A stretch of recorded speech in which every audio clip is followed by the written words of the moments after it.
Hello and welcome to the Curator Salon podcast. I'm Geeta Joshi and today I have with me Michael Petry. Michael is the director of MOCA London, or Museum of Contemporary Art London, which is based in Peckham. He's the author of some wonderful books like Nature Mort, The Word is Art, and his most recent publication, Mirror Mirror, published by Thames and Hudson. Welcome, Michael. Thank you, Geeta. So great to have you here. I love this new book, which is all about the reflective surface in art. It starts with the historical part of it, and that's what really drew me when I first saw that you had, just created some content on socials about this new publication when it was published at the end of 2024. And we're referencing the Arnolfini Betrothal, Manet's, is it Folie Bergère, where the idea of that reflective surface on the 2D painting was really quite, I don't want to say revolutionary, but it was really quite new and bold on the artist's part. Can we talk a bit more about that? And then I'd love you to share more about the reflective surface, which is much more about what the book is about. Sure. I mean, starting with the Arnolfini portrait by Van Eyck, you see this couple and it's their marriage painting, and in the background you see a round circular mirror. And when you actually look in detail at that mirror, and of course today we're able to magnify it and look at it, it reflects back the room, but also the painter who is painting this portrait. So it's a sort of a triple portrait in a way. It's the couple, but also the artist, and the notion of the artist representing themselves in their work. That's quite a significant moment, and that's 1434. That's a really amazing sort of point at which the artist's self comes into it as well. So in a way, there's a kind of a conceptual notion of selfie, and we'll talk about selfies a little bit further on. Also in the book, there's Peter Paul Rubens's Venus at a Mirror from 1615, and Velázquez's Venus at her Mirror in 1647. And again, both of these are using the trope of a woman looking into a mirror, seeing her reflection, and it's quite interesting because the Rubens one, the woman is kind of Rubenesque, as people say about the women in his paintings. She's a larger woman, and our notions of beauty, of course, change over time. So it's very interesting to see what the ideal woman is in that painting, because she's also seeing her own reflection in the painting, and so she's aware of us looking at her. And that's a very complex image because she looks into the mirror. We see her from behind. She's naked. She's completely in charge of the scene because she's Venus. She's a goddess. And she looks into the mirror, and it's slightly different because she looks at herself. She's seeing herself. She's not really looking at us. We don't matter because she's a goddess and we're not really there. And it's a very different take on looking into the mirror than the Velázquez, where a little kind of Cupid is holding a mirror up, and a much slimmer woman, a much more kind of voluptuous but traditional sense of what we might say is a Venus. Again, we see her from behind. She's naked and she's looking into the mirror. But in this painting, it's a very interesting thing is that physically she could not be looking into the mirror. From the position of where the mirror is and how where she is placed. So her face is, if we were standing where we are in terms of the painting, and we're positioned in a certain way, and she was actually looking into the mirror, there'd be a different reflection. And Velázquez does this on purpose because he's showing us her face kind of blurred out. And so we don't actually see the idealization of Venus. He's giving us just we're not seeing who Venus is in a sense of she's a real woman. She's this kind of cipher for beauty, and we see her in that way. And Velasquez uses mirrors a lot in his paintings, and often brings them into the picture plane to create a doorway into an additional plane. And that's something that by the time Velasquez is actually painting mirrors, lots of people have been painting mirrors for a couple of hundred years by that point. We have a trope of the mirror as a doorway into another world. It's not just the doorway into the image, in the sense that we, the viewer, are looking, we get to see the mirror reflecting.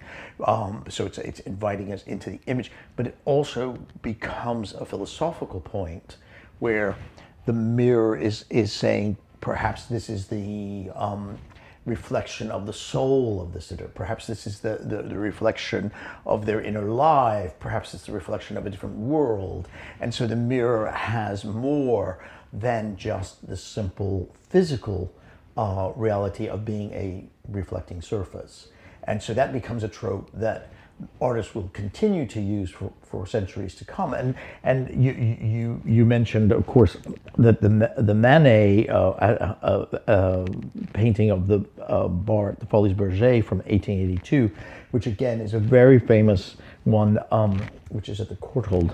And we come up to, when we see the painting, we see a beautiful young woman. She's in the center of the painting, and behind her there's a mirror that runs the whole length of the bar, and in that mirror we see all the people at the Folies Bergère. It's a fantastic painting, but we also see the back of her, and what we see when we see her reflection is that she's looking at a man who's wearing a top hat. So in a sense, she's looking at us, she's serving us. And our reflection is this reflection of this man in the top hat. And again, it's not physically possible, because if you're standing where she is and you're looking at her, your reflection would be behind her, but this bit of the painting is off to the right-hand side, so that we can see that reflection, otherwise we wouldn't. So the artist is taking liberties with the reality of the physical representation of ourselves and the viewer as a whole in that mirror, but also pushing it, as I was saying, into a different realm. Who is it that is at the Folies Bergère? What are they doing? And of course, who was at the Folies Bergère? If you were in a top hat, you were a wealthy man, and the Folies Bergère was a very high-class house of prostitution. Okay, so the men going there are not just disinterested gents. You know, they're going there to purchase the services of women. And what does that? And even Manet is saying, what does that mean? What does that mean in our society? Why are we doing this? Why are men allowed to do this? And then, of course, for us today, it has even more cultural impact, where the notion of sex work, paid sex work, mainly by women, and almost always there is a contradiction about whether or not they are completely free to do so, whether it's because of economic hardship or personal hardship, or they're being forced into it. And those are questions that come into play. And again, they are also saying to the viewer, what is your role in this? You're being reflected in this. What is your position? So that's a very kind of interesting point. And the sort of the last historical image that's in the book, which is really one of my favorites, is René Magritte's Not to be Reproduced, where we see the head of a man who's wearing a suit from behind, and he's looking into a mirror, and what we see in the mirror reflected is the back of his head, which is, of course, completely physically impossible. But of course, it is that kind of eerie kind of thing that we've come to expect with the Magrittes, the surrealistic notion, and it's bringing the 2D plane of the painting, which is reflecting a three-dimensional space, into question, because obviously that no mirror can reflect the back of your head when you're looking into it. But he's sort of, again, opening space, and then the book takes that moment and goes forward into where we are today, where contemporary artists are working with the reflective surface. Some of them are painting mirrors in a way. We have one or two of those in the book, but generally I wanted to look at the three-dimensional aspect of the reflective surface and how that mirroring process again affects the viewer, specifically the viewer who is looking at these objects.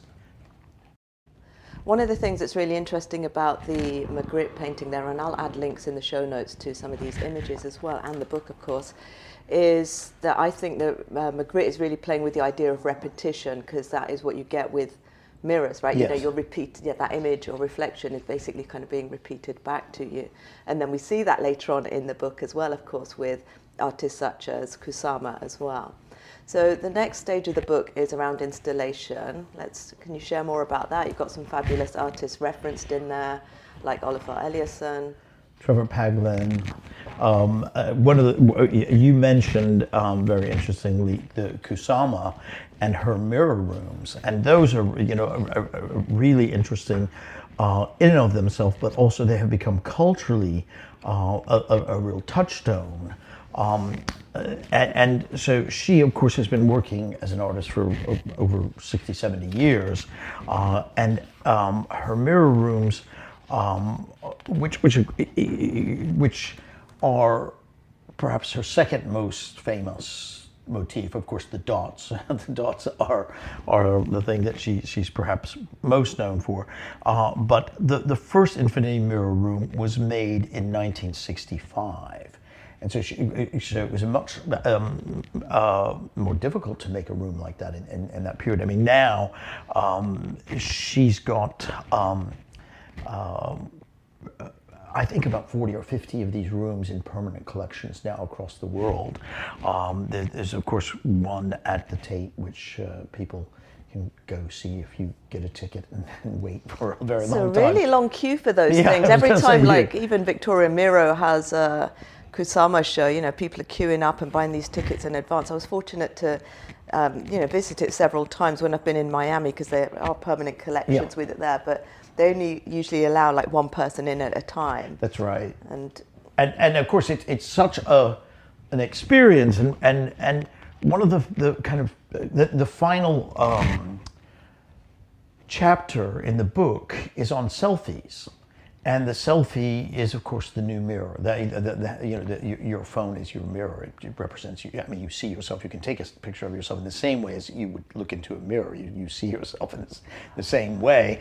And so I'll go into that in greater detail. But one of the funny things is what people who are not, whether they're artists or not artists, have been doing, and we notice this throughout all of the works, in the three-dimensional works, in the installations and the sculptures, is that it's a new phenomenon of people taking selfies in front of artworks. Oh, look, I was there, I saw it, and not only reflective work, but especially reflective works.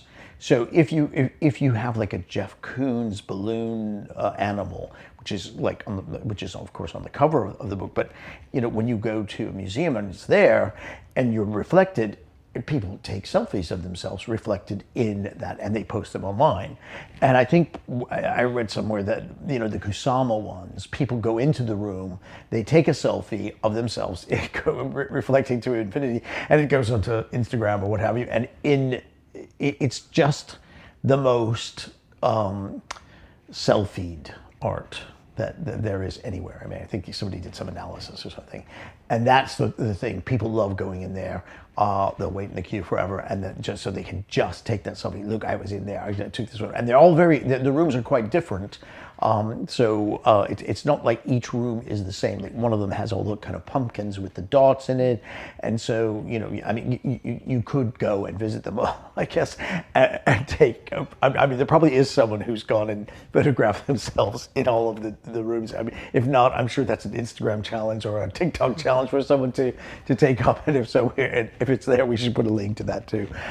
But absolutely, this notion of looking at yourself, seeing yourself reflected in the artwork, which is all about reflection, is very interesting to me. The thing that does tend to worry me with those works is that actually people don't seem to have any notion of reflecting on the experience. There isn't actually inner reflection going on. They're just taking, oh look, I'm taking a snap in front of an artwork, it's taking another snap in front of an artwork. And so there's no reflection internally. What am I doing? Why am I doing this? What is the point of me standing in front of an artwork and taking a picture and then putting it onto social media? What is that about? And so the chapter on selfies is all about that. It's about artists who are saying, what is this about, this selfie culture? So their selfies are very different from the selfies of people who are just taking snaps. And we'll go into that. Yeah. Amazing. Do you want to share a bit more about some of the other installations there as Sure. well? Because I really love the Olafur Eliasson one as well. Yeah, the Olafur Eliasson one is really beautiful. It was part of a larger project that he did at Versailles in 2016. And in one of them, called Solar Compression, there's a fantastic mirror in this room is yellow, and the original room is white, but I mean the light has made it yellow, and it's kind of suspended in the middle of the space, and it's sort of curved, and it reflects the room, this very grand French room, and it's sort of like a sun, and of course Versailles is about the Sun King, and you go in there and you get a notion of the grandness of the space, and the castle as a whole. And equally, someone like Misha Kubal, who has done a whole series of installations which have these mirror balls in them. There might be 5, there might be 10 different mirror balls that are spinning, and they're projected onto, usually text is projected onto them. So you have letters that are reflected onto the walls, and they're spinning around, and you are allowed to walk into it. And it's sort of like this kind of art disco in a way, because they are, the reference of the glitter ball, of course, is the disco, but they have a very different feel to them. They almost look more like stars, like an infinite number of stars that are in this kind of dark universe. And he's made these installations all over the world. They're just really spectacular. And that's sort of sparkling, moving as well, I guess, right? That's right, sparkling and moving. You don't really see your reflection in them, because he's actually, as I say, projecting texts onto them, and you're seeing that reflection on the walls. So it's a different type of using mirror for reflecting something, as opposed to reflecting your image. He's reflecting information, text, back into the space. So his is quite a different way of doing it, which is why I wanted to sort of bring that up.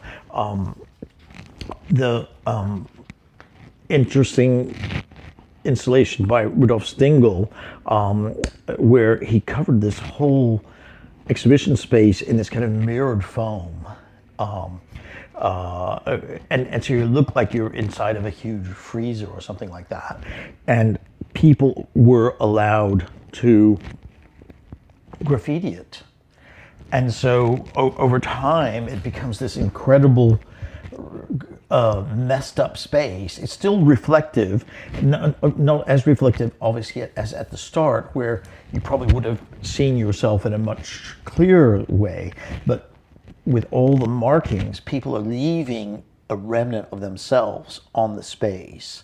So they're making a permanent reflection, and it's interesting because that kind of goes to the notion of graffiti, and again, being a tag is about somebody leaving a mark, and normally you don't leave a mark in the mirror. It's quite the opposite. The mark, the reflection is of course temporary, and so you see yourself within only that instant, and I think it alludes to the fact that people look into a mirror and they're really trying to confirm something about themselves. What do I look like? I mean, why do you look in a mirror? Because you want to see, oh, do I look the way that I am intending to look? Is my hair right? Is my makeup right? Are my glasses on straight? So you go and you look into a mirror and you have an expectation and you see something about yourself and you make a decision based on that. But of course, what most people don't realize is what you see in the mirror is not you. It's the reflection and the reverse of you. So when we see ourselves in the mirror, we don't look the way people see us. We're the inverse of that, or the reverse of that. Because of course, if we take a video or a photo of our face, or someone does that, that's how we look to other people. Because it's not being switched around left to right. But when we look into the mirror, we don't think about that. We say, oh, is my hair right? Is this, is that? And you make adjustments. So all of those, the mirror is, in a way, an apparatus to help you make these kind of temporary adjustments in your psyche. Because that's what you're doing. You're trying to change your psyche. You know, I don't think I look good.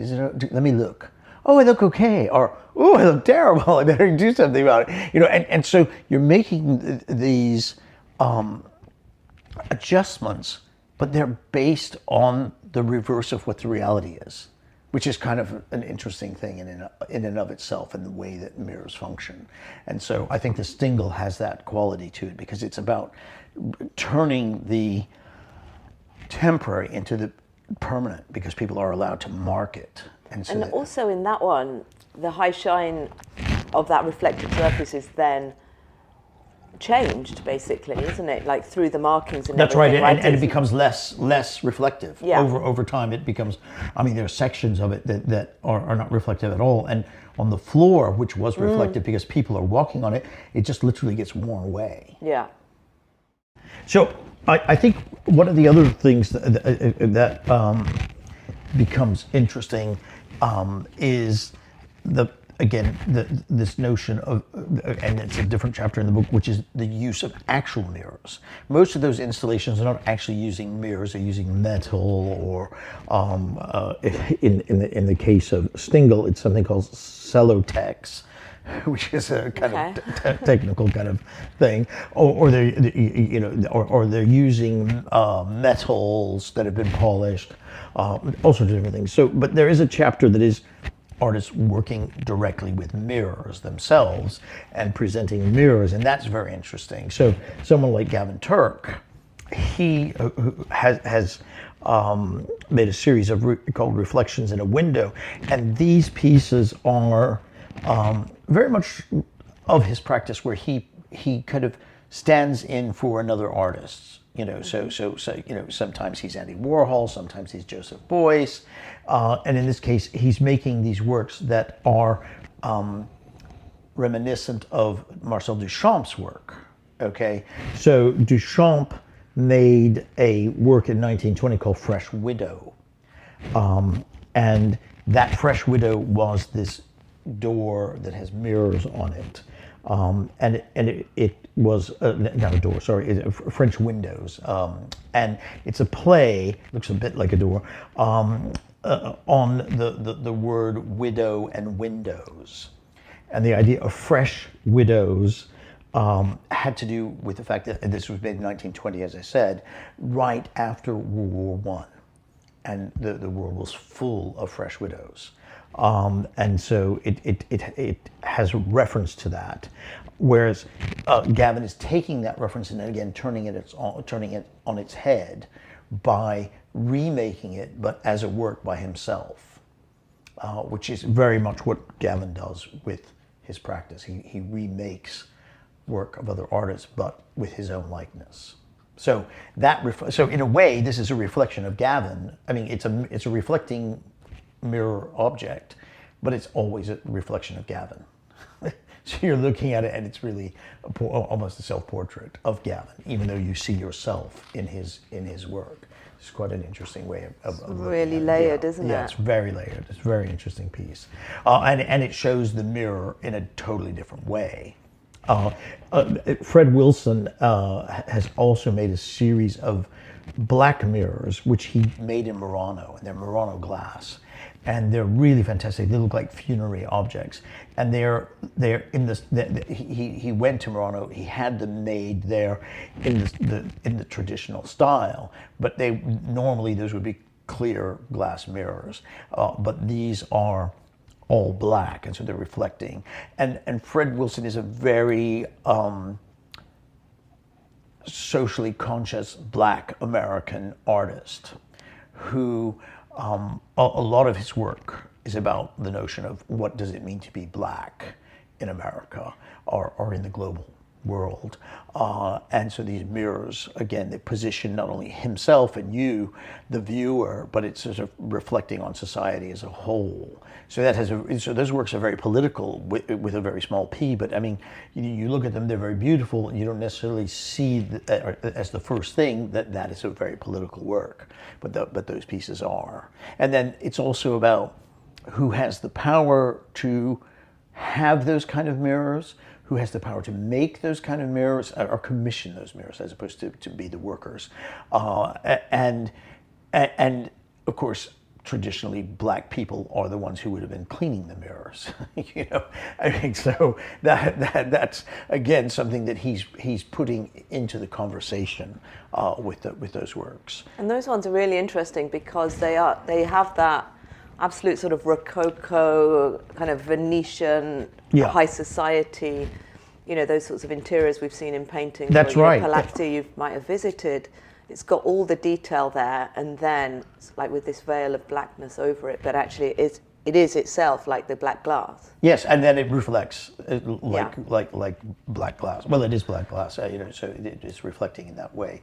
So it's a very interesting thing. There are other artists working with black glass, but often in different cultural ways.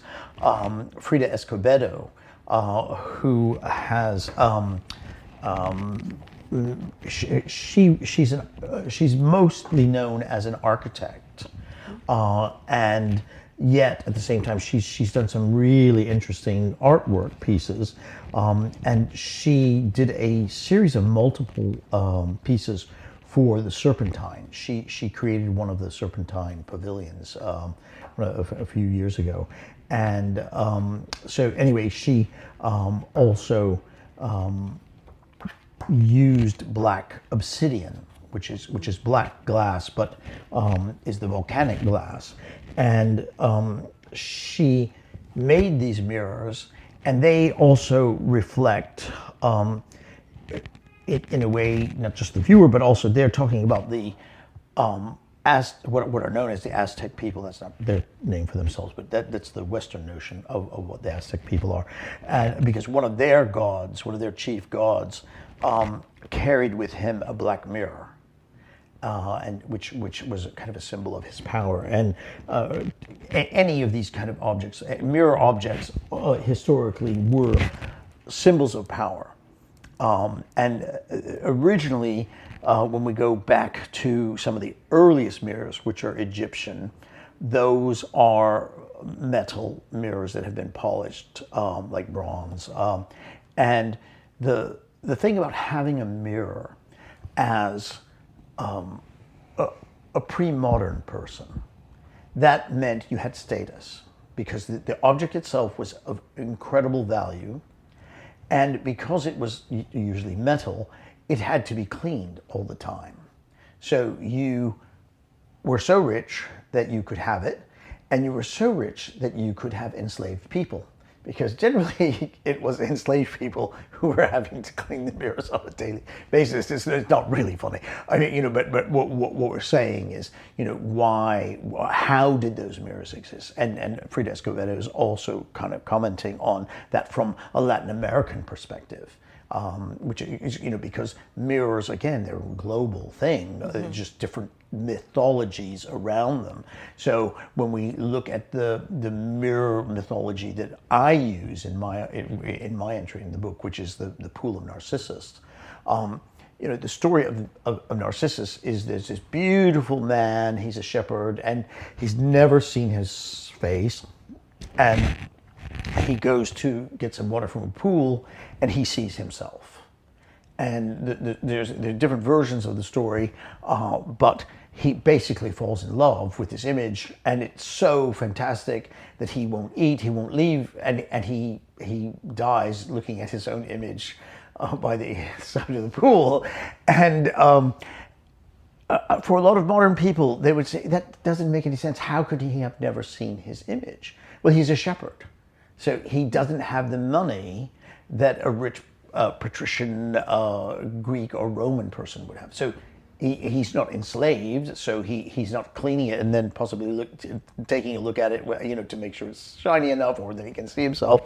And so where else would he have seen his image? Now, we modern people, we walk down the street, there's loads of shop windows, which are all glass. But glass was an incredibly valuable and rarely used architectural feature until relatively recently. I was recently at Shakespeare's house in Stratford, and at different points of time, it's interesting because the house existed and it had shutters, and now it has windows. But in his time, there was no glass. They weren't rich enough, even though he was well off. They, as a family, were not rich enough to have windows. So they had windows to let in light. I mean, they didn't have glass in front of the windows, but they had shutters to keep the cold out. So where would this shepherd have seen himself? And it's very interesting because people don't seem, why should they think about it? But if you give it a little bit of thought, you think, wow, that's amazing. There was a whole period of time, really for the longest part of humanity, when people didn't know what they looked like, okay? And of course, there's a whole bunch of marriage paintings that exist where someone will have had their portrait done to be sent to a king or something and say, oh yes, she's beautiful, I'll marry her. And of course, then she turns up and she doesn't look like that. People are unhappy. There's lots of historical records. There's a lot of those stories. Sure. Because obviously you want your picture painted as nicely as possible. But the idea that people knew what they look like is a relatively modern one. And so, no, he wouldn't necessarily have known what he looked like. And so it makes sense of that story. And of course, I'm using it in a very different way, in the sense that I made that work in response to Donald Trump, the true narcissist in our sense of the word of narcissist. And so that work is also very political, my piece, in a very kind of small p way. And it was like, what does it mean for us now, this kind of narcissism, that we look into an image and we're so enthralled with our own image. And we already know what we look like. Everybody, every modern person knows what they look like. So when you have narcissistic tendencies, or you are a grand narcissist like Trump, what's going on there? And that was a really important thing for me to be asking at the time, because I made that piece during Trump's first presidency. And I think the artistic community was in shock. It's even in more shock now. I mean, he gets worse, if it's possible, but he does. And so this attack on the arts by the far right, by religious groups, it's an ongoing thing. As artists, we can, if we want, address the political. We kind of have to, because we're not separate from the political. And I think Trump, getting rid of the head of the Kennedy Center for the Arts and making himself the head of it is really quite shocking. But we're not just seeing it there. We're seeing it in museums. Museums in America are responding. Museums in Europe are responding to this push against what they call DEI. And so it is a reflection on society. He's turned the world into his own mirror. Everything is a reflection of him, and he wants it to be a reflection of him and how he thinks and how he behaves. And it's crazy because, of course, a lot of that is coming from the Christian right in America, who look at him, the biggest sinner, according to them. He's got 20 wives and children and drugs and convictions. He's a felon, all these things. And they look at him and they see Jesus. They say, "Oh, it's our Savior. That He was sent by Jesus." They actually say that. They say He's sent by God. And so it's like when you look in the mirror and you see the opposite. It's called body dysmorphia. they have moral dysmorphia. They look into the mirror and they see Satan and they say, "Oh, come to me, Satan! I'll put your cap on, MAGA hat." And for 2,000 years they've been warning that that the beast will come and put a mark on your head, and there they go. They put the mark on the head themselves. MAGA. And so morally, there's a corruption that is at play. That is a replication, a reflection of the reality, and so when I was saying before, we look into the mirror and we see the reverse of ourselves. He looks into the mirror and he sees Adonis. This orange blob sees Adonis looking back, and the Christians look into that mirror of him and they see Jesus the Savior instead of the devil. And so it's really. We're at a time. This book is really of the moment. I didn't know that it. How could I know? That it would, from a political point of view, have such a significance, because that's what we're talking about. We're talking about a time in the world where so many people are narcissistic, and that's the chapter on selfies is all about that. Narcissism has been given free rein.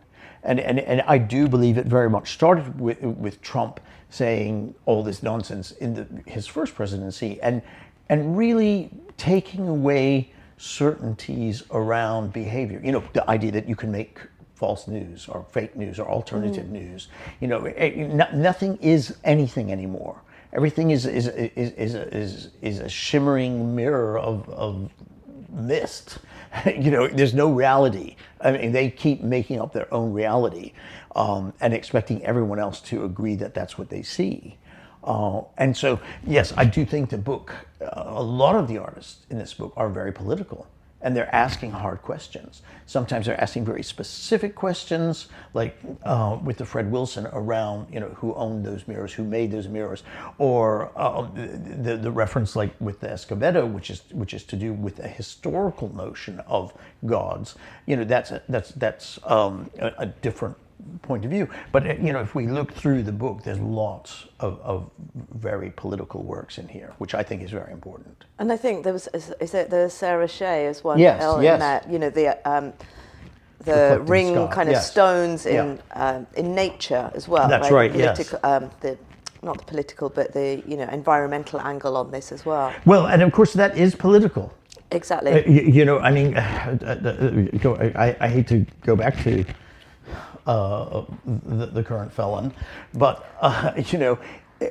he's getting rid of the mechanisms for defending nature. Mm-hmm. He's getting rid of he wants to get rid of the Department of Education because he wants people to be stupid, because ignorant people cannot say no. They cannot make an argument against. And so it equally as well in America, you have all these people who don't believe in climate change, don't believe that it's actually happened. It has happened, and they just refuse to believe it. And so we're in a very strange world. And so, yes, there are a lot of artists in the book who are looking at reflections of nature and the natural world and the situation where we are globally and where we have put ourselves as humans in a very endangered situation. So there's a lot, as I say, there's a lot of political things, different topics are coming up. I mean, no one work can, be an encyclopedia. So people are using one topic in a way. They may focus on the environmental, they may focus on social justice, etc. But I do think a lot of what's happening with the work in this book is that people are reflecting on how do we get the viewer to reflect on the precarious position that they are in. It's a lot, isn't it? Yeah, it is. It really is. I mean, it's a beautiful book. The images are beautiful. The works are beautiful. And I think part of that is that one of the things that I think a lot of contemporary artists have in common is that they realize, historically political work was very shouty and angry. Yeah. And it put people off. It really did. And how do you get people to listen to something that they don't want to? Well, you make it beautiful. You tell the story in a way that is so beautiful that you're wrapped in it. So you see these works. The first thing you do is you look and say, "Oh my God, that's so beautiful," and then you want to know more, and then you're like, "Oh, what is that about? Oh, it's about the fact that the natural world is being destroyed. Oh, it's about how terrible it is, that racism has caused this. And so that's the way in for many people. But I think it gets interesting as well, like using the reflective surface, because then when that viewer sees themselves in it, they are actually there in it, right? Yes. And you have to then reflect on your role in, whatever that is, right? Your political situation, or on the environment, or, your small part in any of these things. Absolutely. And again, it's something that any number of artists from around the world are commenting on, and I just want to point that out in the sense that this book is global. There are artists from all over the world, all different areas within the world. It's normally with my books, as you mentioned the ones in the past, the breakdown between men and women in the book is almost 50-50. It's a little bit less in this book. There's more men than women, and that comes back to this notion of who gets to make things. And because a lot of this work is very expensive to make because of the materials, it tends to be more men who have access to that. And so I have a lot of women in this. And when you look at it, a lot of the works that they're making are not as cost intensive. Mm-hmm. They're using less and doing more with it.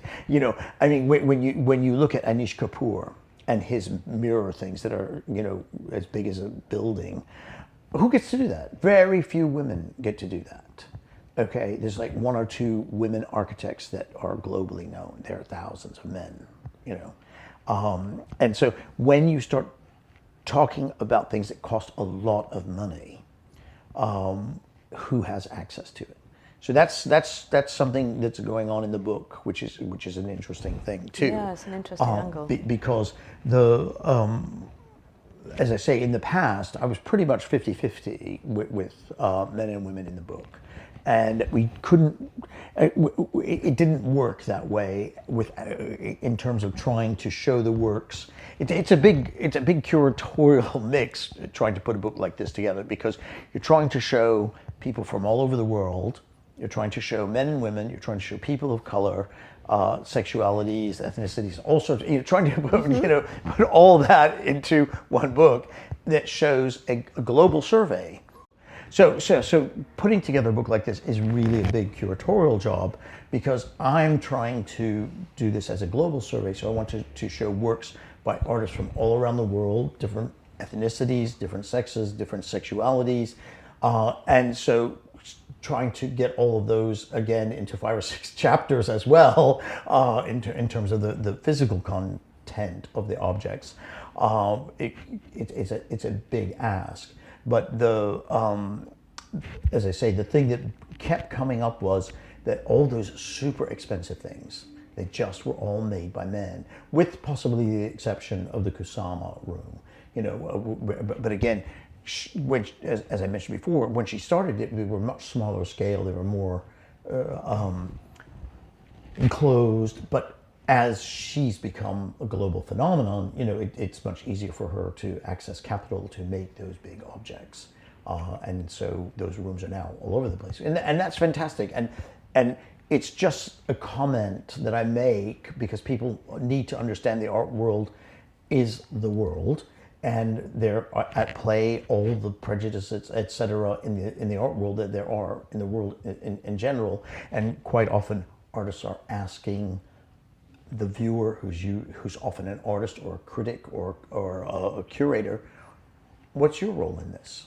Are you aware of this? What are you doing to make things more equal within our art world? You may not be able to do anything in the greater world, but you can start by working within our context and making sure that there are women who are shown, that there are people of color who are shown, all those things, which sadly does tend to get forgotten and is now, of course, being attacked by Trump and his attempt to kind of bring a kind of white supremacy to everything, including the arts. No, it's a really interesting angle. Like, you know, we see, even in the book, right, we see a lot of finished and completed artworks. But, you know, what goes into that fabrication, the production, and then all the conversations that need to happen before somebody even gets to, you know, realizing it. Yeah. You know, this notion of finished and unfinished is also interesting and important. So someone like the Polish artist Alicia Kłada, a lot of her work, she will place a mirror between different objects. And so when you look at the objects, they're often in a line, you'll see them reflected in sort of 50% one object, 50% the other object, and they create this new whole.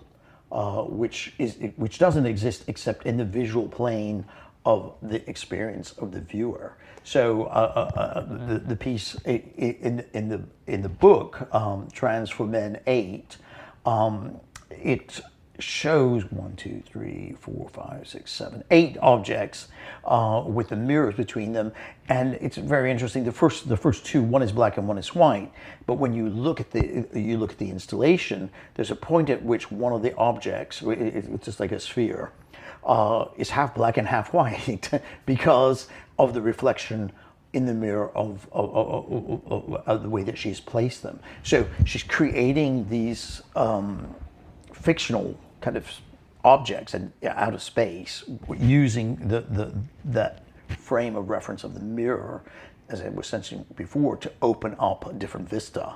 And so she's got physical objects which are kind of in dialogue with themselves, but also with the objects near them to create these entities that don't really exist. And whatever's being reflected in that around the floor and the ceiling and things. I think that one is really interesting to me as well, because you never fully see any of those items. And so it's really playing with perception and how the brain then fills in the blanks without knowing that that's actually what you're doing as well. So I think her work's really interesting for that. Yeah, the reflection is something that you can alter, the viewer can alter by the way you walk around it. Right. So you can make more or less of the objects that you're looking at, or the objects that she is creating for us to look at, which is really quite nice. There's another artist whose work is kind of playing with that, but in a slightly different way. Simon Hitchings, who's a British artist, and he kind of plays with those objects in the same way that she does, but he also is doing something very interesting. So he's done a series of works, one of which is called Glorious Beauty, where he took a glacial boulder, and then it placed on top of it is its exact replica, but made out of reflective metal. So the boulder is reflecting itself, but the boulder that's sitting on top of the rock boulder made out of metal is actually a replication, a reflection of the actual boulder. So you have this very complex moment when you're looking at it. You've got the two things. One is a replica, but in its reflection, reflects the original as well as itself. And so, again, this notion of what is whole, what is part, what are things that he's also playing with. But also there, he's doing that with, it's physically replicated with the reflective material and placed above it, so it's not reflected in the 2D sense either, right? No, it's that's right. 3D it's in the 3D sense. Yes, it's in the real physical sense, and that's quite an interesting thing in the way that it works as well. And again, a lot of the artists who are working in metal are much more able to do that and get that reflection working in very complex ways. I mean, Paul Morrison has made a whole series of sculptures which are dandelions, but they're very, very large scale, and they're sort of 2.5D. They're somewhat graphic and they're very, very flat, which is like the rest of his work, and they are reflecting the room and the space and the viewer. So the metal aspect works really well to have a kind of reflective surface, but also a shining surface, which is seemingly more real than mirror. Because when we see metal, even if it's reflective, we know it has a certain weight. Whereas mirror, even though mirrors weigh a lot because they're glass, people don't really think about a mirror having weight because we understand it's a reflection. It's almost as if it's not there. And that Simon Hitching piece is very much also about that, in that stone weighs a huge amount. The actual boulder and the metal piece, the metal stone above it also weighs quite a lot. Not as much because it's hollow, whereas the stone is solid. It still reads as if, it has weight, but that's because it's metal. If it were glass mirror, it would read in a very different way. The materials are so different. And I think that's something that over recent years particularly, architects have used the idea of glass and being lighter. We see it in framing and things like that as well. The move towards having glass appear very fluid and very light, and if it's in architectural situations, then it's like allowing this flow of inside outside and all that kind of thing. So yeah, certainly adding like weight and what we feel like that is substantial and solid is again something that's constantly being played with these materials. Yeah, again, this notion of reflection and solidity. Dylan Marsh, who's from South Africa, he's done a whole series of works which are that only exist in a digital sense. Mm-hmm. They look real. They look unbelievably real in the sense that he is a wizard with altering an image and the digital aspects. But what he's done is he has gone to different mines which are now finished. And so in this piece in the book, it's, I'm probably not pronouncing this correctly, Eyck mine. And he has made a digital representation of all the copper that was dug out of the mine. And it's this massive, massive sphere which sits above the empty mine, which has now been flooded. So it's even reflecting in the water. It looks as if it's there, reflecting in the water of the mine. Even floating. Even floating, and it's 284,000 tons of copper was taken from this mine. And he's done this with all sorts of different mines and the different ores. And it's a bit terrifying because when you see these kind of scars on the landscape, because they just dug out of the ground. I mean, in these holes. This one's very kind of poetic because it's been filled with water, and so it's a little bit more like a lake. It's a little bit more beautiful. Most of them look terrible. It's just like this massive mess of a hole that's been dug in a mountain to take out gold or copper or what have you. And so again, going back to this notion of reflecting on nature and what it means for us to be doing these things to our world, he manages to have us question that. But the first instance, we look at it and we're like, wow, that's amazing. It's a beautiful image. And then we have to even question ourselves because, of course, it's a digital image. Mm-hmm. It's not a real image. And that's very interesting because that reflective image isn't even real. It only exists in the digital world. And yet it is an image that is showing reflection and also asking us to reflect on what it means for this image to even be possible, i.e., what does it mean that we rip out all this material from the earth and then just discard it and leave it as a slag heap somewhere, the bits that we don't want. So it is really a complicated topic in terms of reflection. What does it mean? And so many of the artists in the book are doing such interesting things. And I think when you look at it, everybody's got a different take on it. And that's what's so fantastic. I mean, I think for me, as a reader, as a curator, as an artist, it's just full of different takes on what you might think is the same topic. reflection. Maybe it's all the same, but it isn't. It's very different. Yeah. And of course, that kind of naturally leads us to the final chapter of the book, which is on selfies. And I think that's a really interesting topic, because everybody has a phone of some sort. Maybe not everybody, but seemingly everybody. Most people do. And I'm sure almost every single person who has a phone has taken a selfie at some point. People do, and even if it's just because it's with your friends or your family, and you're at a birthday or whatever you're doing. And so what has happened is that as we enter this age of narcissism, which kind of Trump is the epitome of, everyday people have become much more narcissistic. Everybody wants to use a filter so that they look good. Very few people put up selfies that aren't filtered, or the light's better, or they do all sorts of things.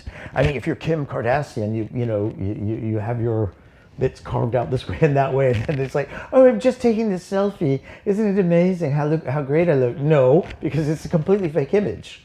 It's no more real than the Dylan Marsh one, okay? Because I'm sure she doesn't look like that at all, okay? And so this idea that we all can and possibly should be doing this, making selfies, putting ourselves into this social media space, into this digital world, which as a mirror reflects us and our popularity because we have a lot of likes, or what have you. It's really what I was talking about at the beginning, the mirror opening up a new dimension. A completely different dimension to the real world, to the physical world, whether it's the physical world of the painting or the physical world of the sculpture. This new social media world, which is a digital world, is being opened to us through the phone. And so some people boldly go forward. I know of people who every day will put 3 or 4 selfies, and they're not celebrities. They're just, Because you can. Because you can. I asked someone who was this sort of teen daughter of a friend. I saw her doing this, and I just, what do you, it was like a selfie, just of the most ridiculous. She was like standing in the street, and it was like, oh, because I'm in Peckham, and Peckham is so nice, and I want to take a picture of myself in Peckham. I was like, okay, and so then I asked, and she said, oh yeah, no, every single part of her life, everything she does every day, she takes a selfie and she puts it up. Even if she's just at home, there's always something that she can take a selfie of and put it up. Now, it's a bit frightening. I think there's another layer there, though, that's still kind of working itself out, which is about, being in that presence or in that state or, in that environment. Like I was in Peckham, and if I don't document it, then who would even know? And this kind of recording, which is really quite unnecessary, but our phones track where we've been and how many steps we've taken and the route we took and all the things. But there's something about that documenting and that need or desire, or some people they feel it a need to document as and where they've been. So I think there's more layers to it as well, that kind of revealing themselves as this becomes more and more norm. And so the artists in the book, they're asking those questions. So Tim Wilcox has done a whole series called the Screen Face Ones, where they're really quite amazing images to look at. Where what he has done is he's got volunteers to take a selfie of themselves in a way that he has designed. So like maybe it's just their eyes or half their face. And then they take that selfie and put it on their phone against their face. And then he takes a proper photograph of them holding the phone. And it looks like the phone is kind of just not even there, because it's representing their face at the correct size and scale. And this is one you really do need to look at an image to understand what he's doing. But it's so interesting because he's merging their physical face with a digital representation of their face into one new selfie image. And again, it's that complex layering of like, what are you doing? What does it mean? How is this a document of you? now. I think those are some really some astonishing images that he has managed to get people to take of themselves. You know what I mean? It's all through his direction, which is interesting. The Spanish artist David Trujillo has done something kind of interesting and very sort of queer in that he he's gotten people who are sending selfies to him to often take those pictures in front of mirrors. So it's like a double selfie, and then he's turning those into other things. And so he's done a whole series which is called Narcissus, where they're printed on tiles. Mm-hmm. So what was again something that was very ephemeral becomes this physical object. And also, like, a lot of those pictures are in bathrooms as well. That's so right, it kind exactly. Of continues yes. to play with that, doesn't it? Yeah, and so it's a really interesting kind of notion of what's going on with that kind of sexual side of things, because all the images of the people in them are very knowingly taking these kind of photos, and they're reflecting themselves back, and they probably and the reason they feel comfortable doing it is because they're already taking those kind of selfies, and I wrote something called "We're All Porn Stars Now," and it's all about the fact that for young people, they are taking nude selfies and sending them to each other at a very early age. If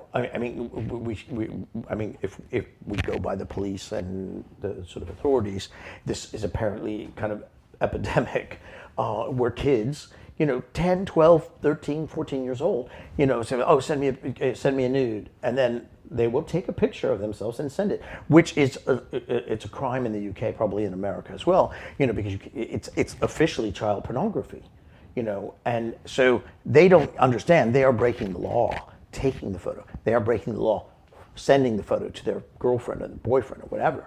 But this is because they're kids. They don't even understand the gravity of that, or what can happen to those images if they get intercepted.